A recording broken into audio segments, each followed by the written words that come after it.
everyone, hope you all are doing well and happy. So welcome back another video of mine. As I promised, whatever I going through, it's my duty to pass it to you. So today I'm going to bring to you a different kind of piece which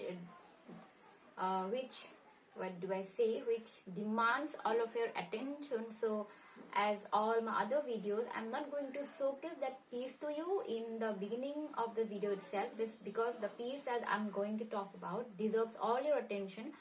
So I request all my viewers to watch the video till the end to know the piece that I'm going to talk about, whether it's a book, whether it's a movie, or any kind of particular thing. So stay tuned.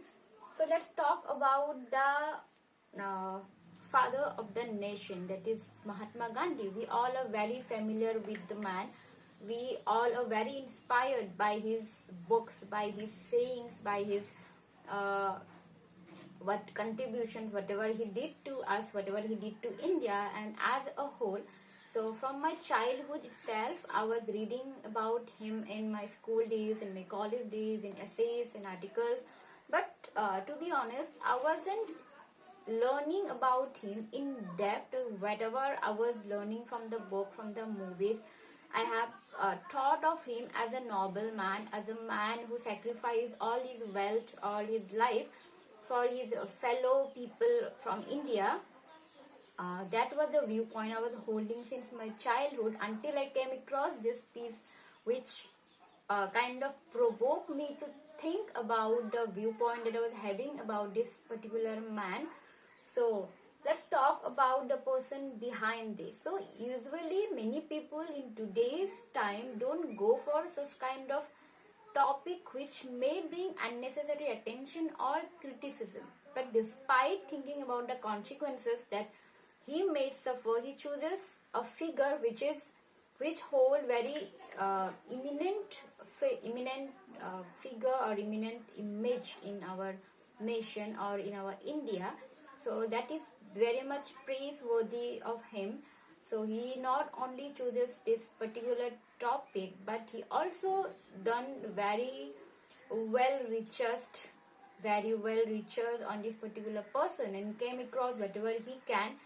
He did mention all the references, all the kind of link that he had gathered, all the kind of information he has mentioned. So these are all about the brief introduction about the plot or about the thing that I'm going to talk about. So let's come what's in the book.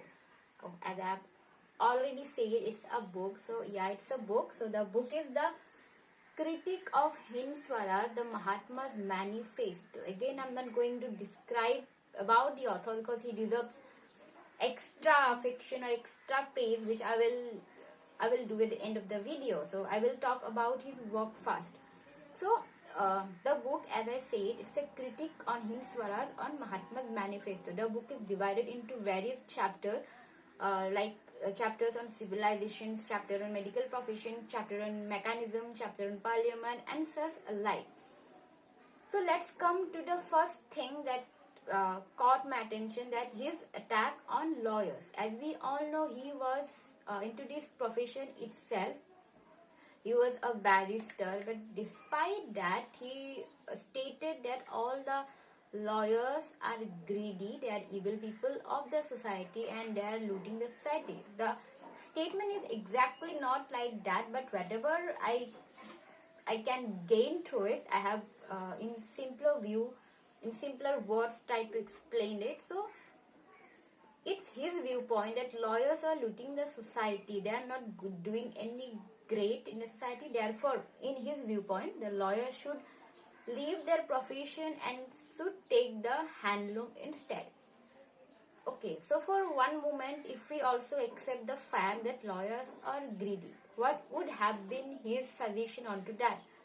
Despite trying to do something which will eventually eradicate this kind of greediness in the field, he advises people to leave the profession instead and to get the handloom, which I didn't find much helpful in order to bring peace or harmony in the society. He was going a step back while saying that people should leave this profession. it's not only through the profession they will earn money, but they can gain knowledge, they can go one step ahead to justice and such like things. So that's the one thing that I have read in this book, which really triggered me to think whether he was a nobleman or not. So let's come to the medical profession. As we all know that doctors are noblemen, their duty is to save their patients. But in Mahatma Gandhi's viewpoint, he doesn't like the doctors or who are into this field very much. From him again, these are some kind of evil practice which should be stopped. People should not visit doctors because the doctors pamper them by giving drugs which will cure their illness. So in viewpoint of Gandhi, he stated some example which one I can recall right now. That is, if a person due to overeating have some stomach ache, he approach a doctor. The doctors give him some kind of medicine which we eventually get cured by. So in Mahatma Gandhi's viewpoint, what if a person is overeat, which is not healthy? He should learn his lesson by facing the pain, and he will be cured by the nature itself. So whenever he overeats the next time, he will remember the pain and he will not repeat his mistake. It was his viewpoint. So he feels like the doctors pampers the patient and therefore intricate, or what do I say, advise them to go and overeat again, and they can come to the doctors and they will cure them. It's his kind of view which I didn't get, because there are some disease which can be healed with time, but there are also some disease which needs to be cured. For example, cancer, maybe. I'm not much into that profession, so I may be wrong in stating the examples, but the minor illness can be ignored, but which is major, they needs to be cured. Otherwise, they will be falling into some another, another disease or something alike. So it was his viewpoint. Again, there are some instances that the author has mentioned. Then when his wife Kasturba was suffering from some disease, she was in need of some vaccine, but Gandhiji declined by stating that we should not let the English inventory medicine to enter into a body. So let's talk about a particular scenario now. His wife Kasturba, who was suffering some kind of illness, was in need of some vaccine, but Gandhiji declined by saying that we should not let English inventory to enter into a body because it will bring evil. When Kasturba was dying, Gandhi said it was the God's call and therefore we should not intervene into it, and therefore after some days of suffering, Kasturba died.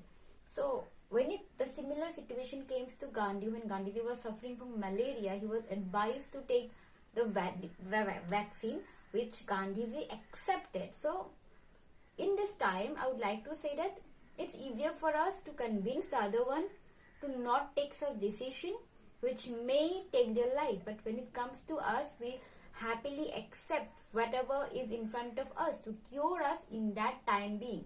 So it was his contradictory statement or his contradictory action that I cannot understand. So that's his attack on medical profession or the lawyers itself. Again, he called the parliament as prostitute. He called sterile women to the parliament or some like thing, which is very hard statement which he should not have adhered.